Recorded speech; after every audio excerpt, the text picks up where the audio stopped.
Sabi nila, ang pinakamasakit na uri ng pag-ibig ay yung pag-ibig na hindi pwedeng ibahagi sa mundo.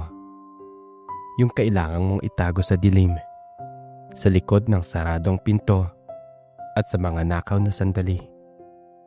Pero para sa akin, ang pinakamasakit ay yung magmahal ka ng taong abot kamay mo lang, katabi mo gabi-gabi, pero alam mong hindi kailanman magiging sayo. Sayo ng buo. Ito ang kwento ng Kwarto 302. Ang kwento ng pag-ibig sa roommate kong si Jericho. Ako nga pala si Nathan, isang graphic artist. Out and proud sa mga kaibigan, pero tahimik lang pagdating sa pamilya. Nagsimula ang lahat nung lumipat ako sa isang apartment malapit sa Ortigas. 2 kwarto. Pero dahil gusto kong makatipid, naghanap ako ng cashier sa upa. Doon na pumasok sa eksena si Jericho. Si Jericho ay yung tipo ng lalaki na mapapalingon ka kapag dumaan. Varsity player nung college. Nagtatrabaho sa isang fitness center. Matipuno ang katawan at may ngiting nakakatunaw ng tuhod. Nung una kaming magkita, para sa viewing ng unit, muntik na akong umatras. Bakit? Kasi alam kong delikado. Alam kong mahuhulog na naman ako. Bro, okay lang ba sa'yo yung maingay ako minsan pag matutulog? Tanong niya nung unang araw habang binubuklat niya ang isang mabigat na kahon ng mga gamit ko na parang walang laman. Oo, okay lang, sagot ko. Pilit na tinatago ang pinginginig ng boses ko. Basta ba? Walang heavy metal sa madaling araw. Tumawa siya. Ang lalim ng boses niya. Napaka-husky. Sige, copy yan bro. Bro, isang simpleng salita. Pero sa pandinig ko ay parang pader. Isang paalala na hanggang doon lang kami. Magkaibigan, mag-roommate. Lumipas ang mga buwan. Naging maayos naman ang samahan namin. Sobrang chiller lang ni Jericho. Madalas, uuwi siya galing sa gym na pawisan. Nakasando lang. O minsan, topless pa habang umiinom ng tubig sa kusina. Ako naman, kunyari busy sa laptop. Pero ang totoo, pasimple akong sumusulyap sa abs niya, sa pawis na tumutulo sa leeg niya. Ang hirap. Sobrang hirap magpigil. Pero ang mas mahirap ay yung kindness niya. Si Jericho kasi, sobrang touchy na tao. Yung tipong aakbayan ka bigla kapag nanonood kayo ng TV.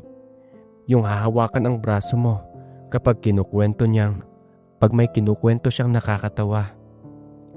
Para sa kanya, wala lang. Wala lang yun. Straight guy thing, ika nga.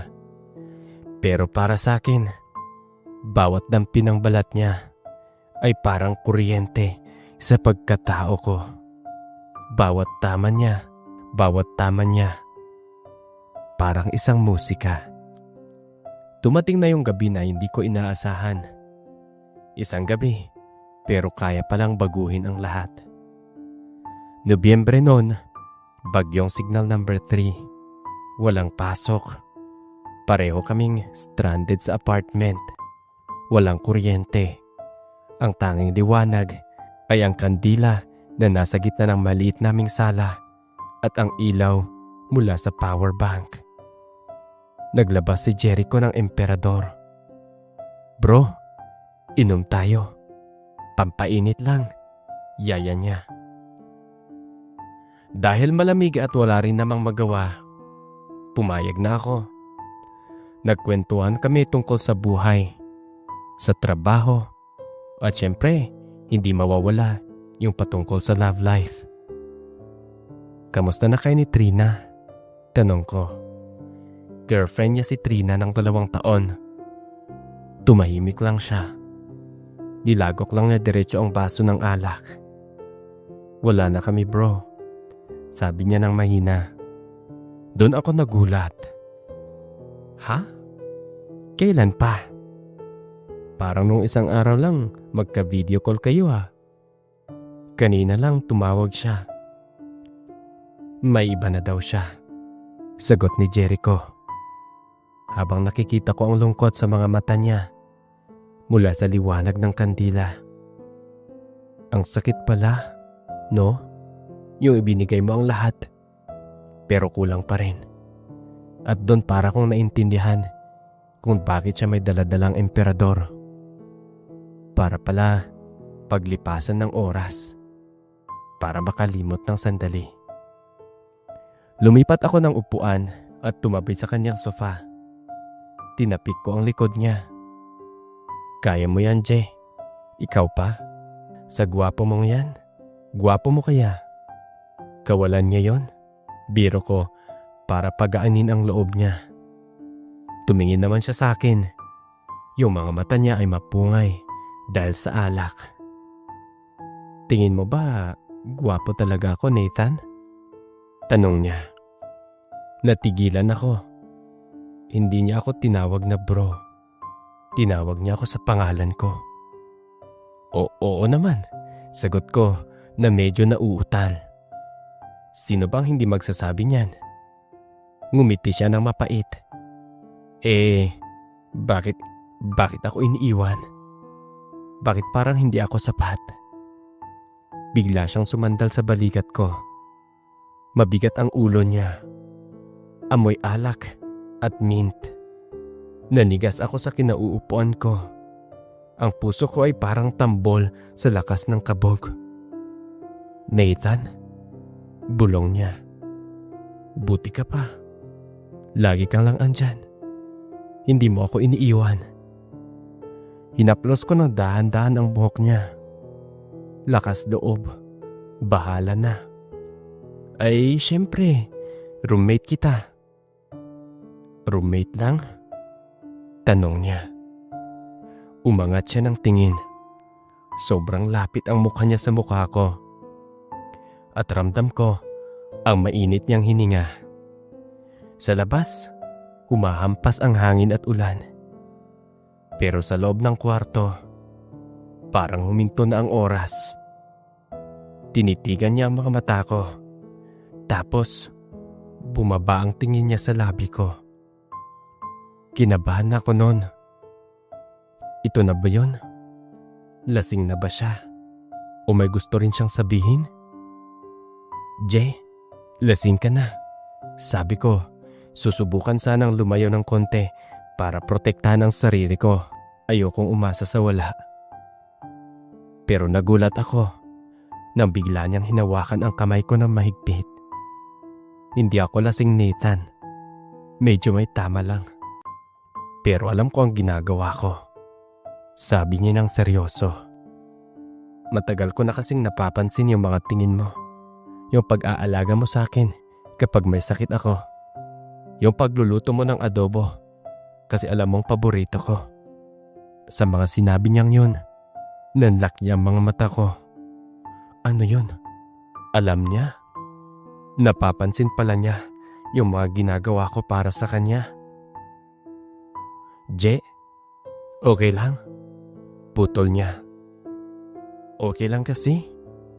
Huminto siya parang naghahanap ng tamang salita. Kasi gusto ko rin yung pakiramdam na inaalagaan ako. Gusto ko yung pakiramdam kapag kasama kita.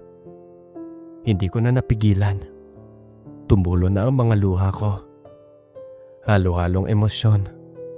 Takot, saya at kaba. Dahan-dahan siyang lumapit at hinalikan niya ako.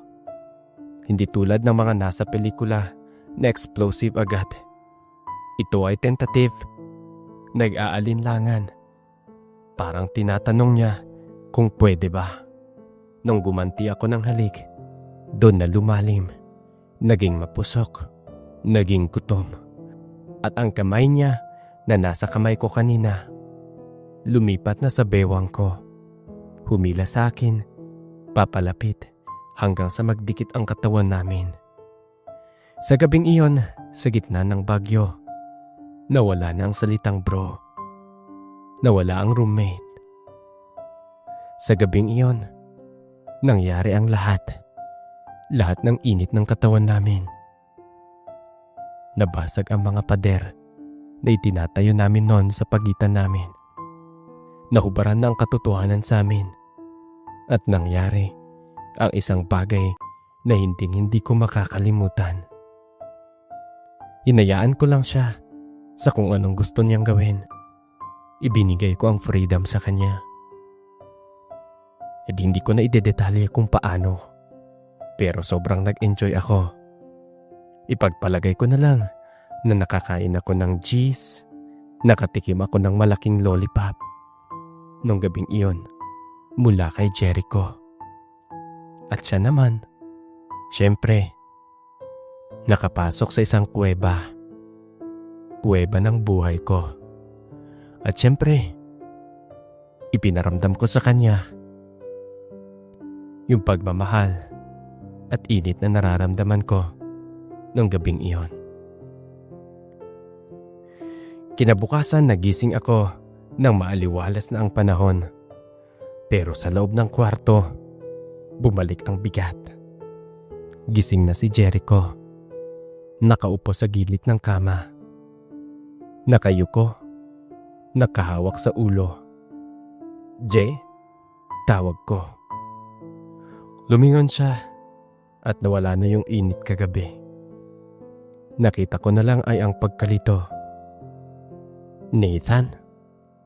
Simulan niya. "Yung kagabi?" Humanda na ako masaktan. Eto na. Sasabihin na niyang lasing lang siya at kalimutan na namin. "Sorry," sabi niya. Parang binuhusan ako ng malamig na tubig. "Sorry? Bakit? Pagsisisihan mo ba?" Tumayo siya at naglakad-lakad sa kwarto. Hindi sa ganon. "Pero Nathan, alam mo naman, di ba? Hindi ako ganon. Straight ako. O akala ko straight ako. Naguguluhan ako." Tumayo ako at nagbihis. Pinipigilan kong umiyak. Gets ko na, Jay. Lasing lang tayo. Nadala lang sa lungkot. Tatalikod na sana ako para lumabas ng kwarto nang hawakan niya ang braso ko. "Huwag mong sabihing wala lang yun," sabi niya nang may diin ang boses. "Kasi sa akin meron. Hindi ko alam kung ano to, Nathan. Takot ako. Takot ako sa sasabihin ng tropa, ang pamilya ko. Hindi ko alam kung paano to i-handle." Tumingin ako sa kanya. Nakita ko ang takot sa mata ng lalaking akala ko ay matapang. "So anong gusto mong mangyari?" tanong ko. Bumuntong hininga siya at niyakap ako ng mahigpit. Yung yakap na parang safe heaven. "Bigyan mo ako ng oras, please. Huwag kang lalayo. Dito ka lang. Tayo lang muna. Tayo lang muna ang makakaalam." Pumayag ako. Tanga na kong tanga. Marupok na kong marupok. Simula nun, nagbago ang dynamics namin sa apartment. Sa labas, sa harap ng ibang tao, kami pa rin ang magtropa. Bro pa rin ang tawagan. Pero pagpasok sa pinto ng apartment, pag nalock na ang deadbolt, kami na. May mga gabi na natutulog ako sa kama niya. May mga umaga na sabay kaming naliligo. Oo, nangyari na yon. May tamis, may lambing, pero may kirot pa rin. Masakit kapag nagtatanong ang mga kaibigan namin, "Jay, kailan ka magjojowa ulit? Sayang lahi mo, pare." At tatawa lang sila ng sabay. at tatawa lang sila sabay sabing, "Wala pa eh, pahinga muna." Habang ako, nasa tabi niya, nakikitawa, pero dumudugo ang puso. Masakit isipin na ako yung pahinga niya, pero hindi ako pwedeng maging mundo niya. Hanggang ngayon, ganito kami. 1 taon na ang lumipas mula ng gabing may bagyo. Mahal ko siya at ramdam kong mahal rin niya ako sa paraang kaya niya. Minsan tinatanong ko ang sarili ko, hanggang kailan ba ito? Hanggang kailan ako magiging lihim? Hanggang kailan kami magtatago sa loob ng 4 na sulok ng kwarto 302? Pero sa tuwing uuwi siya, yayakapin ako mula sa likod at ibubulong ang, "I miss you, Nathan. I love you." Nakakalimutan ko ang lahat ng tanong. Nakakalimutan ko ang lahat ng takot. Sapat na muna ito ngayon. Sapat na sa akin siya kapag gabi. Sapat na ako na nakakakilala ng totoong Jericho na hindi nakakakita ng mundo. Ang pag-ibig, hindi lang laging sumisigaw. Minsan, ito ay bulong lang. Minsan, ito ay tinatago. Pero hindi ibig sabihin nun, hindi ito totoo. At ako si Nathan. Ito ang kwento ng bawal, lihim, pero totoong pag-ibig ko sa aking straight roommate. Hanggang dito na lamang. Maraming salamat sa pagbasa sa aking kwento, Kuya Rex. Lubos na gumagalang at nagmamahal, Nathan.